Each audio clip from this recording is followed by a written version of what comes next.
Hello everybody and welcome. Well,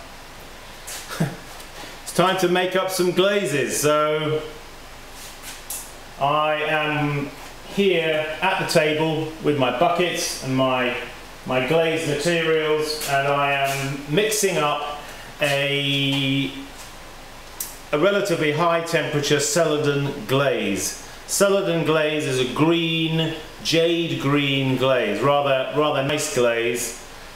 A rather quiet glaze, not necessarily. I kind of tend to think of Celadon as more of a potter's glaze. That is, that we as potters probably have a slightly different appreciation for glazes than the general public do. General public wants bright colours, lots of glitter, lots of luster, all of this. Okay, well, those kinds of glazes have their place, perhaps, but and there are a lot of potters that like to make their pots very glitzy.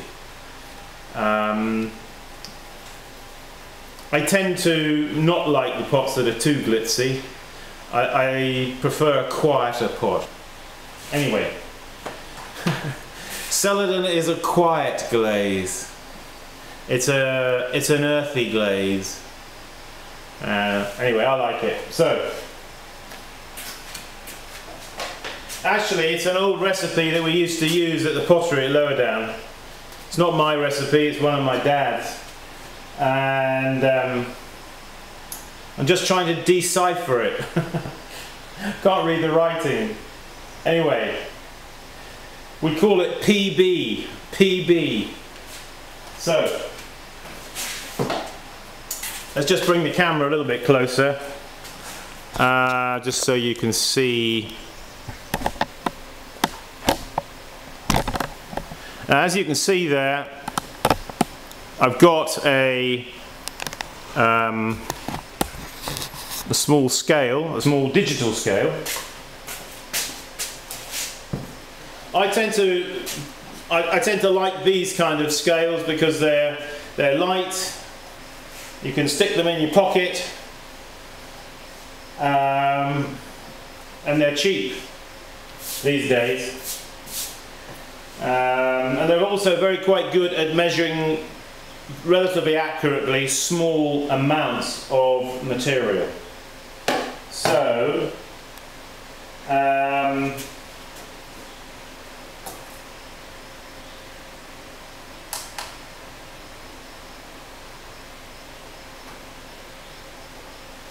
can't remember now what I was doing with that one.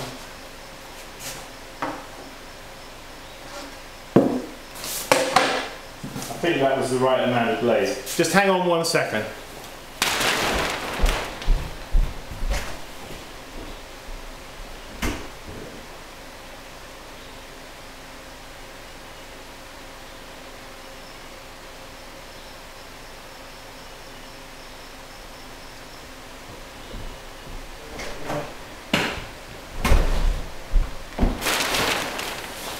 Okay.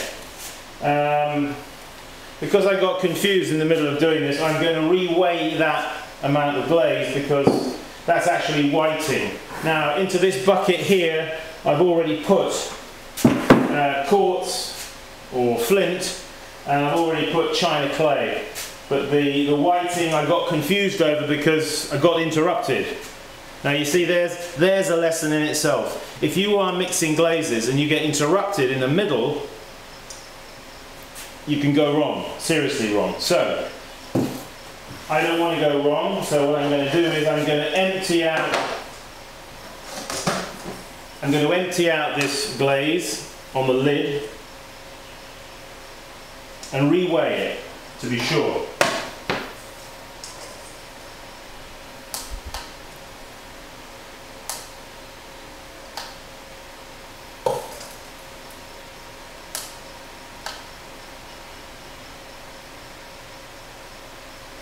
Okay, so, and here's another good tip.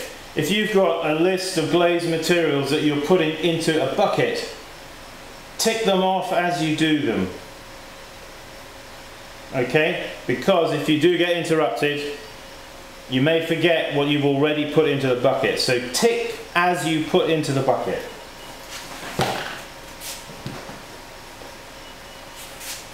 So, I'm supposed to have 30 ounces here.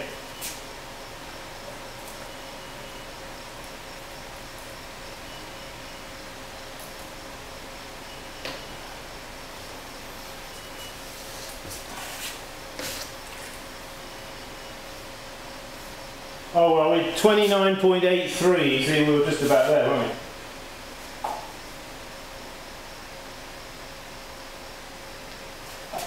Okay.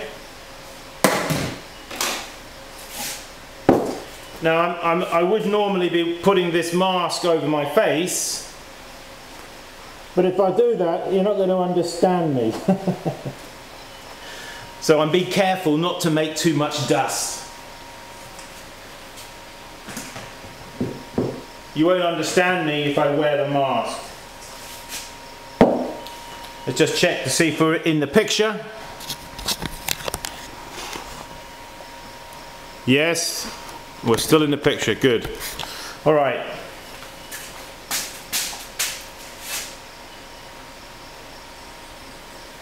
Okay, I've got to go over there to yonder corner. And I've got to get myself some feldspar. So I'm just going to go do that now.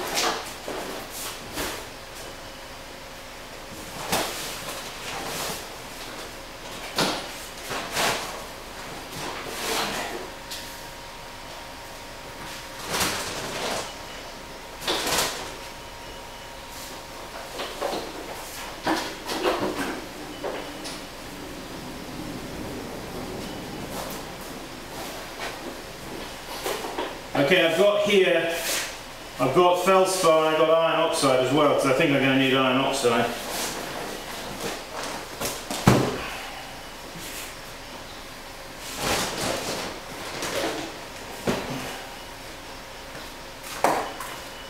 Yeah, I just went down my local clay supplier, well it was a few months ago actually, and I bought some big. This is the cheapest way to make up and buy glazed materials if you buy them in a bigger quantity. Okay, I've got 3 pounds and 14 ounces of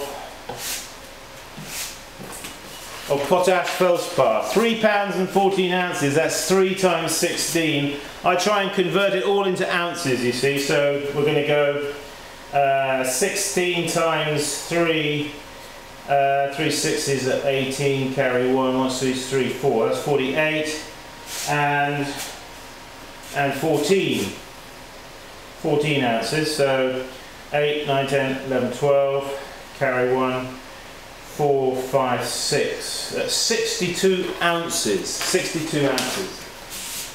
Okay, right. We'll open this bag.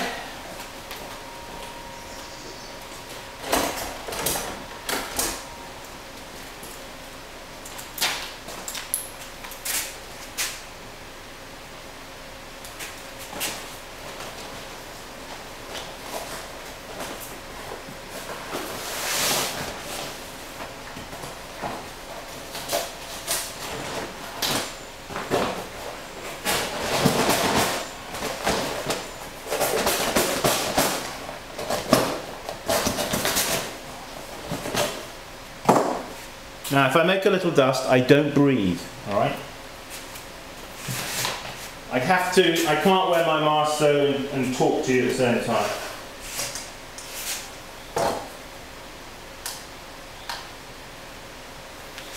So 3 pounds and 14 ounces. How many? What did I say that was? 62. 62. One of the nice things about these scales is that they read in pounds, ounces, and grams. Yeah, that's okay. We're set on ounces right now, so we're good to go.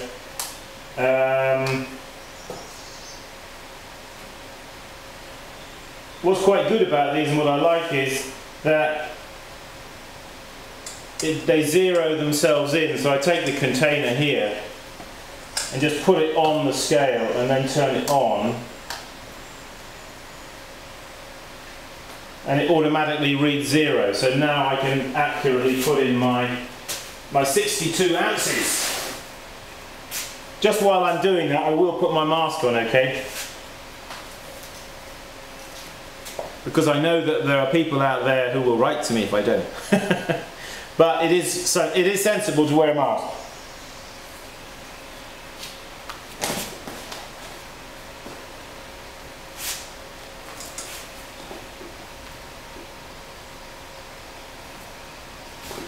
$62 ounces.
Next we have got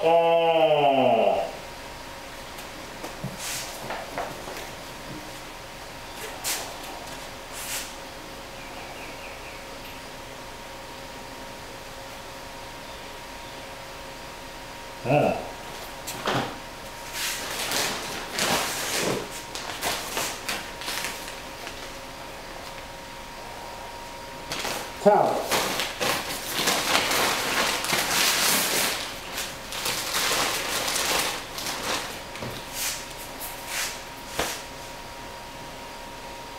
Yeah, 1 pound 2 ounces of talc. 1 pound 2 ounces, so that's 16, 17, 18 ounces, isn't it?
This is iron oxide I'm going to put in now, and I've got to put in 4 ounces of iron oxide.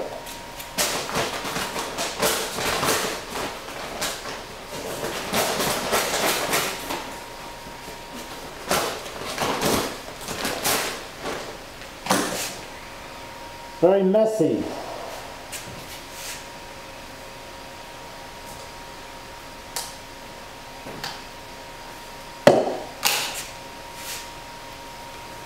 Okay, iron oxide. Iron oxide is not it's not going to fly around too much, so I'm not going to wear the mask. So,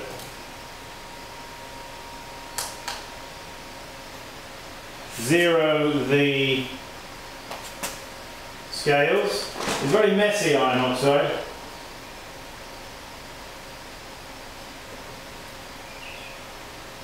So I want 4 ounces only.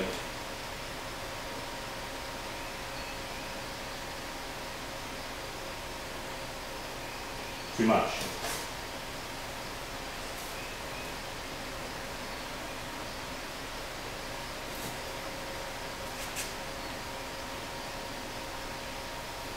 You see, these scales are very accurate for this kind of.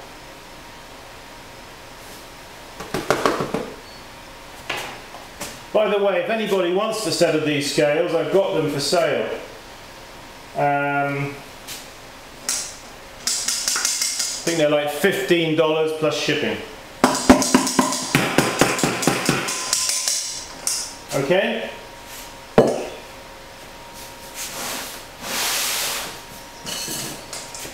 Turn the scale off. Going to tick off iron oxide. Okay, I've got all my ingredients ticked off, they're all in the bucket. What we need to do now, what I'm going to do now is give it a hand stir from the bottom to mix it, a dry mix.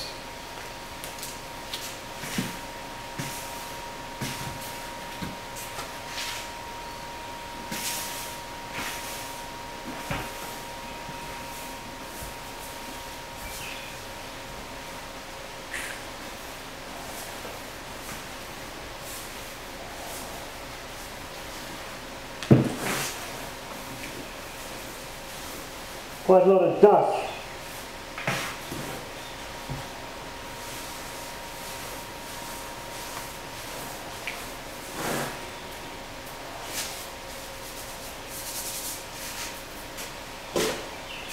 I'm going to add water.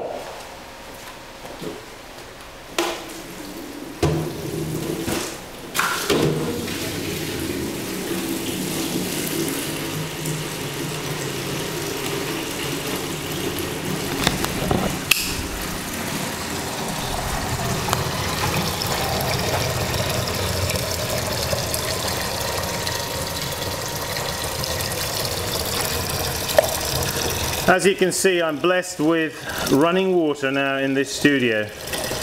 What a difference it makes, I tell you. What we're going to do is just add some water to it. It won't be as much water as it will actually really need. It will need more than this, but I'm just going to put this in, pour it in, and just let it soak away. Once it's soaked away,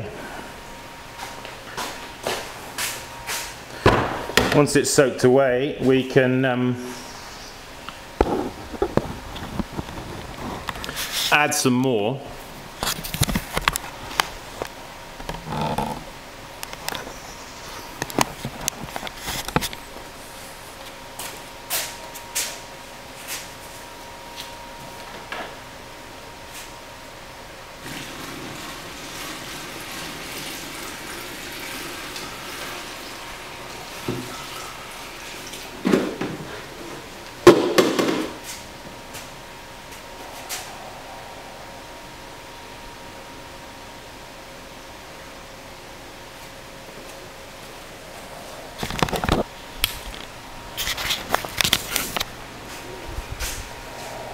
That's what it looks like now, you see. We're just going to let it slake down. So it just bubbles away there. And that's going to go over there for now, because the next thing to do with that is, of course, to find one of my sieves. I've got some sieves here. And we're going to put it through. Yeah, I've got some different mesh sieves here. 60 mesh. That one's got to go back because it's coming apart, as you can see there. See this, it's lifting off the side. $25 worth of sieve and it's already falling apart. I've used it once. What do you think of that? 100 mesh. Okay, I need 100 mesh. So what we're going to do is get another bucket, same as that. It's a perfect fit, isn't it? They're obviously designed for these 5-gallon buckets. Look at that, absolutely perfect. So I'll get another one of these and then I'll transfer it through into another bucket. Okay, and that will be the glaze made up. So there we go.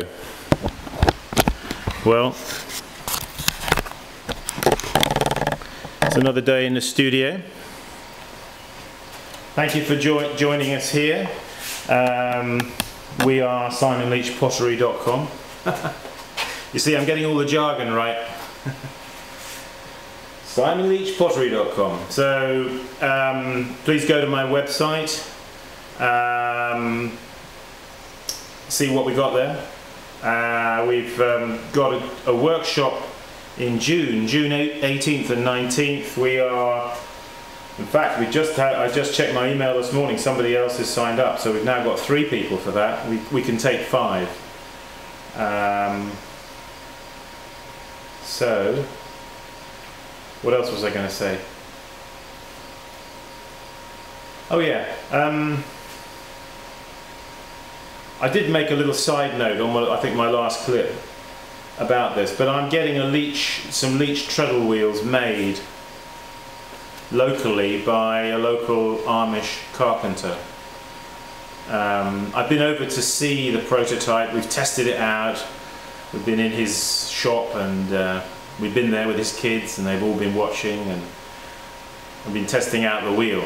We made some pots, it works. Well, there are some fine adjustments that we have to make, but basically he's going to be making me 5 wheels which will be for sale. So if anybody's interested in a LEACH wheel made by the Amish, very good craftsmanship. These people are like master craftsmen. They're not any old carpenters, I tell you. These are fine workmanship. So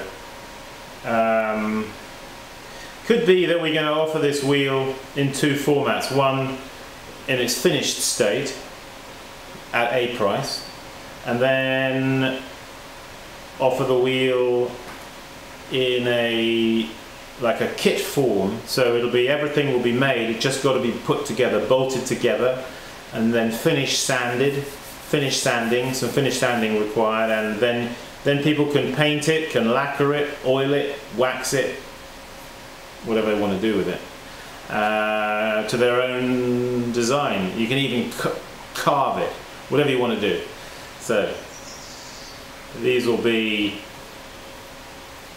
LEACH wheels with a little bit of my twist on it, a little bit just, but basically they'll be the standard treadle wheel. I'm taking a gamble. I'm getting 5 made, which I'm going to pay him for.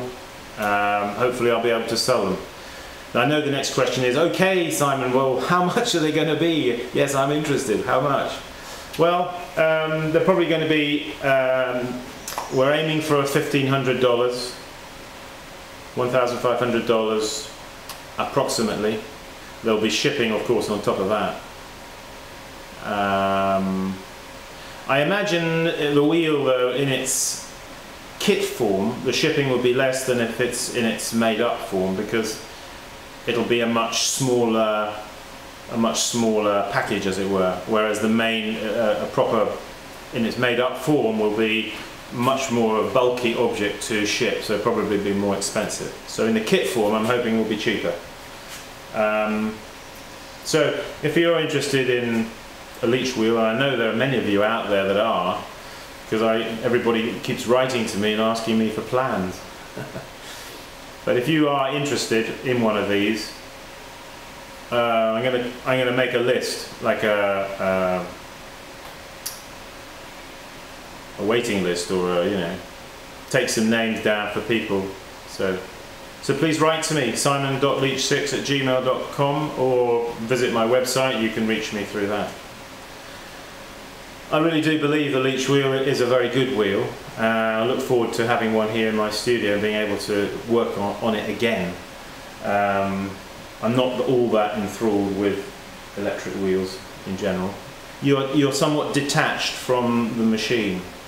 The beauty of these kind of treadle wheels is you actually are an extension. Your body is an extension of the wheel, and you become much more at one with the wheel.